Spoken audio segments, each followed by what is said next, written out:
کہنا کہ ہم انتظامی امور 149(3) کے تحت سنبھال سکتے ہیں، یہ سراسر آئین کی خلاف ورزی ہے۔ وفاقی حکومت کو جو ہے وہ فوری طور پہ مستعفی ہونا چاہیے۔ سندھ اس ملک کی ایک اہم اکائی ہے۔ ایک پالیسی سٹیٹمنٹ دے رہا ہوں آن بہاف آف دس گورنمنٹ، آئین کا احترام تھا، ہے، رہے گا۔ ہم صوبائی خود مختاری پر آنچ نہیں آنے دیں گے۔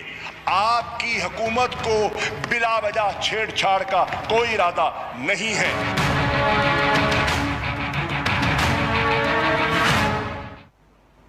ویلکم ٹو نیوز وائز، میں ہوں عارفہ نور۔ آج پروگرام میں سب سے پہلے ہم ذکر کریں گے پنجاب کا، جہاں تبدیلی آ تو گئی ہے مگر یہ نہیں معلوم کہ کیا یہ وہ تبدیلی ہے جو لوگ ایکسپیکٹ کر رہے تھے۔ آج ہی اطلاعات آئی ہیں کہ وزیر اعلیٰ عثمان بزدار صاحب کی ٹیم کے اندر میجر تبدیلیاں ہوئی ہیں۔ سب سے پہلے معلوم ہوا کہ اون چودھری صاحب جو وزیر اعلیٰ پنجاب کے مشیر ہیں ان کو عہدے سے ہٹا دیا گیا ہے۔ اسی عرصے کے اندر یہ خبر بھی آئی کہ وزیر اعلیٰ کے جو ترجمان ہیں ڈاکٹر شہباز گل، انہوں نے بھی استعفیٰ دے دیا ہے۔ انہوں نے خود ٹویٹ پہ اس کا اعلان کیا، مگر کچھ میڈیا اطلاعات یہ بھی ہیں کہ انہوں نے استعفے کا اعلان تو کیا، مگر استعفیٰ انہوں نے اس لیے دیا کیونکہ اس سے پہلے حکومت نے فیصلہ کر لیا تھا کہ ان کو ان کے عہدے سے ہٹا دیا جائے گا، اس لیے انہوں نے اس کو یا پری ایمپٹ کیا یا وزیر اعلیٰ کی اجازت سے انہوں نے پہلے ہی خود سے استعفے کا اعلان کر دیا کیونکہ ان کو ایک گریسفل ایگزٹ چاہیے تھا۔ یہ دو جو ایگزٹس ہیں جو ایک دم اچانک ہوئے، یہ وہ تو نہیں جس کی بات ہو رہی تھی، کیونکہ بہت عرصے سے یہ گفتگو ہو رہی تھی کہ پنجاب کے اندر تبدیلی آئے گی، کیا وہ صرف کیبنٹ تک رہے گی یا وزیر اعلیٰ کو بھی تبدیل کیا جائے گا، منسٹرز کے پورٹ فولیوز شفل کیے جائیں گے، گفتگو اس طرح کی ہو رہی تھی، مگر جو تبدیلی آئی تو صرف دو جو ان الیکٹڈ ممبرز تھے ان کو ہٹا دیا گیا ہے اپنے عہدوں کے ساتھ۔ مگر اس سے بھی وہی بات سامنے آتی ہے جو بار بار ہو رہی ہے کہ پنجاب کے اندر ڈیلیور کرنے کے لیے پاکستان تحریک انصاف کے اوپر پریشر بڑھ رہا ہے، اور پاکستان تحریک انصاف پہ بڑھ رہا ہے تو ان کے چیف منسٹر پہ بھی بڑھ رہا ہے، کیونکہ بہت تنقید ہو رہی ہے کہ پنجاب کے اندر گورننس کے جو مسائل ہیں اور جو ایشوز ہیں وہ حکومت پنجاب کی ان کو صحیح طریقے سے نہیں چلا پا رہی۔ پولیس کے تشدد کے کیسز تھے، بیوروکریسی کی بھی ہینڈلنگ تھی، آئے دن تبادلے ہو رہے ہیں، لگ نہیں رہا کہ جو ٹیم ہے وہ سیٹل ہو رہی ہے، اور روز کوئی نیا نام سامنے آ جاتا ہے کہ شاید اس منسٹر کو بھی تبدیل کر دیا جائے گا، اور پھر بات وہیں پہنچتی ہے کہ کیا is the chief minister of Punjab up to the task or not۔ اس کے علاوہ اپوزیشن کے حوالے سے بھی بہت سی افواہیں اور باتیں چل رہی ہیں۔ پاکستان مسلم لیگ نواز کی سینئر لیڈرشپ کا جو ہے وہ اس وقت یا نیب کی حراست میں ہے یا جیل میں ہے، اور بات چل رہی ہے کہ کیا سچ مچ کوئی ڈیل ہوئی ہے نواز شریف صاحب کے ساتھ۔ بہت سے اس کے حوالے سے باتیں ٹی وی پہ بھی چل رہی ہیں، لوگ کالمز بھی لکھ رہے ہیں کہ گفتگو ہو رہی ہے، یہاں تک کسی نے کہا کہ شاہد خاقان عباسی صاحب نے خط لکھا ہے نواز شریف کو جس میں انہوں نے کچھ اس حوالے سے بات کی ہے۔ اور اس کے ساتھ ساتھ آصف علی زرداری صاحب بھی جیل میں ہیں، اور پاکستان پیپلز پارٹی اور پاکستان تحریک انصاف کے درمیان ایک لفظی جنگ چل رہی ہے۔ اکاؤنٹیبلٹی کے حوالے سے تو پہلے ہی چل رہی تھی، احتساب کے حوالے سے، مگر اب کراچی کے اوپر بھی چل رہی ہے جب سے وزیر قانون فروغ نسیم صاحب نے ایک جو نیا پروپوزل، جو انہوں نے کہا کہ وہ ان کا ذاتی پروپوزل ہے، سامنے رکھا کہ فیڈریشن جو ہے یا فیڈرل حکومت جو ہے وہ کراچی کے معاملات کانسٹیٹیوشن کے ایک آرٹیکل 149 کے تحت خود سنبھال لے اور اس مسئلے کو حل کرے۔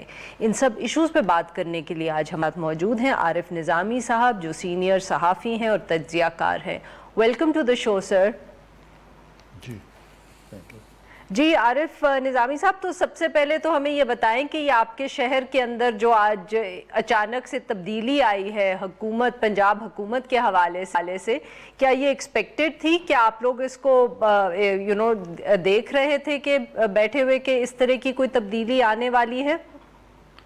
جی یہ ان ایکسپیکٹڈ نہیں ہے، خاص طور پہ جو شہباز گل صاحب کی 2 روز پہلے اس دھمکی کے بعد کہ جو اگری نہیں کرے گا وزیر اعلیٰ سے وہ چھٹی کرے، یعنی ودن دا پارٹی اس پہ کافی ریئیکشن ہوا تھا۔ دوسرے یہ ہے کہ جیسے آپ نے خود کہا ابھی، وزیر اعلیٰ پنجاب کی ابھی تک وہ کوئی وننگ کمبینیشن بتا نہیں سکے اپنی، چاہے وہ ان کی اپنی ٹیم ہو یا بیوروکریسی کی ٹیم ہو یا پولیس کی ہو۔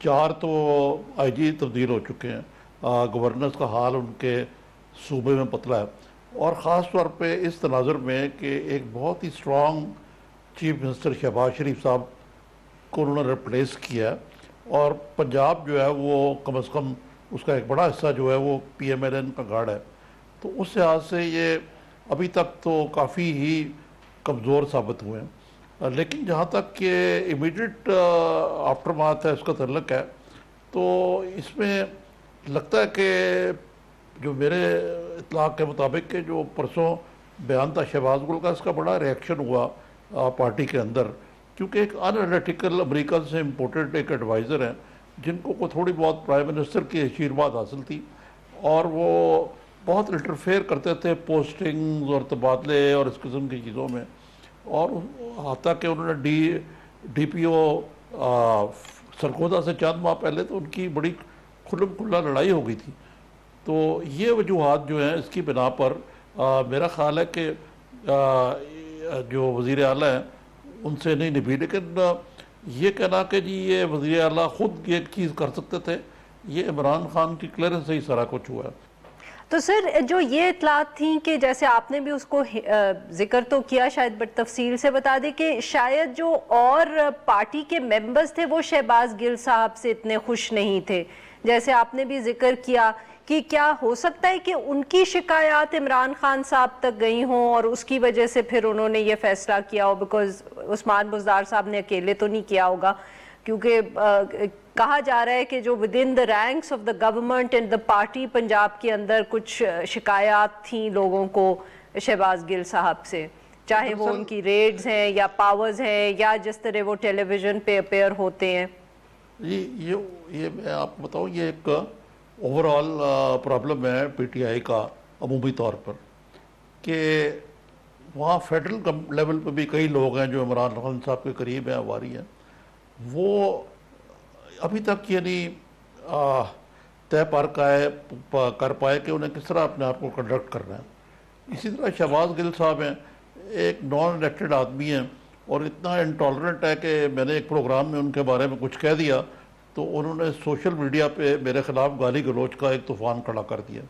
تو ایسا آدمی جو ہے، اور اس طرح کے کئی میں اور آپ کو اگزامپل دے سکتا ہوں، تو یقیناً پارٹی کی شکایت، آپٹکس، ان ساروں سے خان صاحب نے مجبور ہو کے عثمان بزدار کو کہا ہوگا کہ یار آپ بے شک اگر چاہتے تو فارغ کر دیں ان کو۔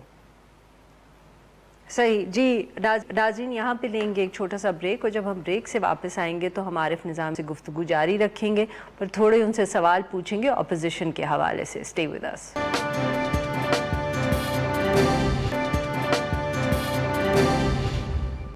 ویلکم بیک ناظرین، ہم گفتگو کریں عارف نظامی صاحب سے اور جو سارا سیاسی منظرنامہ ہے، چاہے حکومت ہو چاہے اپوزیشن۔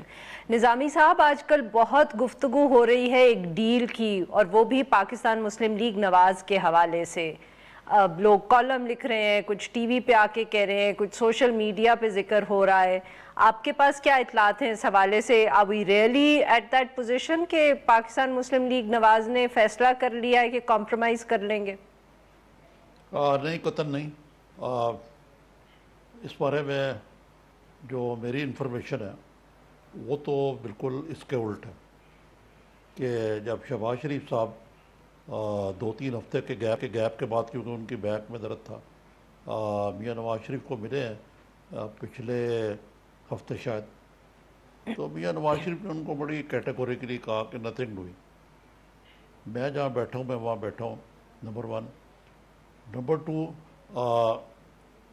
کس بات کی ڈیل، کہ میں تو کنوکٹ ہی نہیں ہوا پاناما میں، میرے کو تو اقامہ کا ہے، اگر میں نے کوئی کرپشن نہیں کی تو میں پیسے دے کے سیاست سے کیوں باہر ہو جاؤں؟ پھر میری اطلاع کے مطابق طیب اردغان جو ہیں انہوں نے یہ این آر او کی جو آپ نے بات کی ہے کوئی تھوڑی سی سفارش بھی کی ہماری موجودہ لیڈرشپ کے ساتھ، کہ جہاں تک ٹرکی سے پی ایم ایل این کی کاروباری ڈیلنگز کا تعلق ہے گورنمنٹ کا، اس میں تو انہیں کوئی کرپشن نظر نہیں آئی، اور سفارش کی کہ آپ میاں نواز شریف کو میرا خیال ہے کوئی سوچیں گے ان کے بارے میں، لیکن ریلیف دے دیں، ریلیف دے دیں۔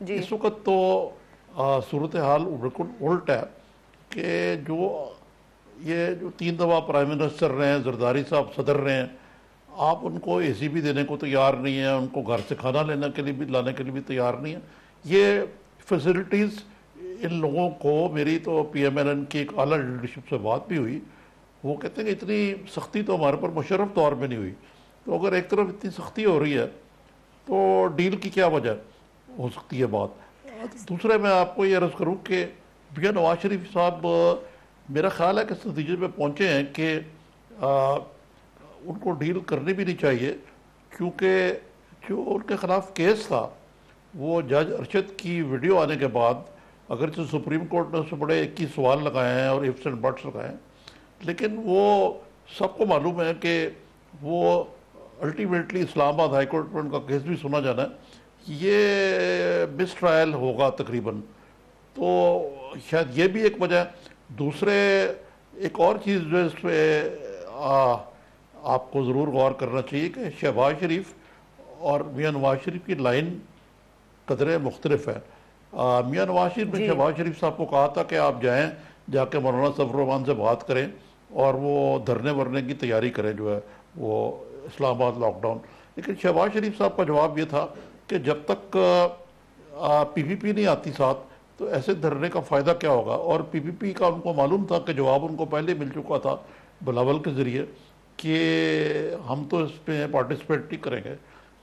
تو یہ اس صورتحال میں ایک طرف تو اپوزیشن میرا خیال ہے کچھ کرنے کی صورت میں نہیں ہے، اور زرداری صاحب کی لائن جو ہے ذرا قدرے مختلف ہے. اگر وہاں آپ بات کریں کوئی ڈیل کی یا بیک چینل کی تو وہ شاید ممکن ہو. اس کی وجہ یہ ہے کہ پی پی پی کی حکومت ہے وہاں سندھ میں اور وہ ایک سٹیک ہولڈر بھی ہیں، تو ان کا تھوڑا سا سٹیک پی ایم ایل این کے مقابلے میں زیادہ ہے اس وقت.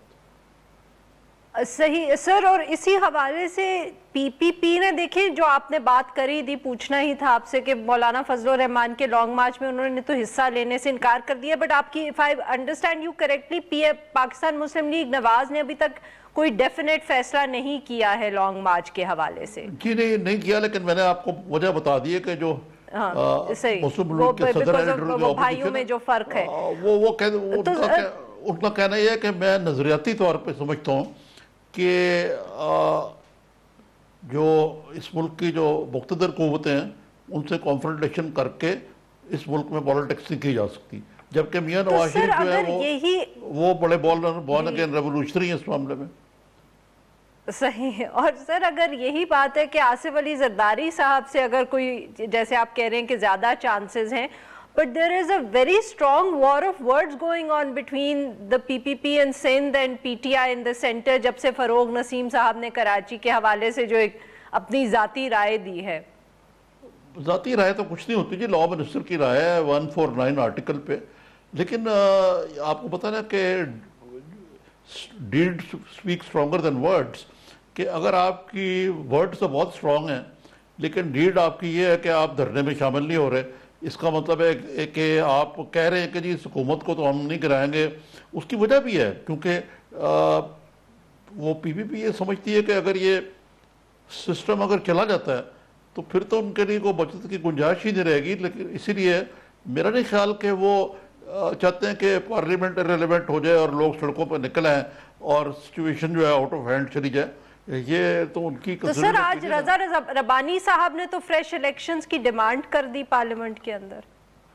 یہ فریش الیکشن کی ڈیمانڈ بھی ہو رہی ہے اور اس کے ساتھ ساتھ ایک اور چیز چل رہی ہے، وہ تھرڈ آپشن کی بات ہے. -1 فارمولا.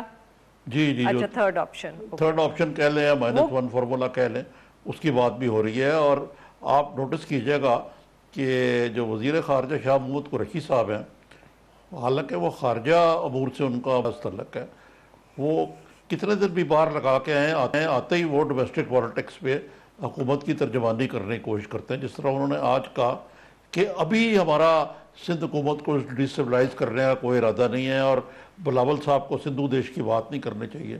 تو آپ اس سے اندازہ کر لیں کہ there are Trojan horses within the PTI ٹی آئی. پر سر کیا یہ تھرڈ آپشن یا -1 فارمولا جس کا آپ نے ذکر کیا، کیا یہ سچ مچ ریئلسٹک آپشنز ہیں؟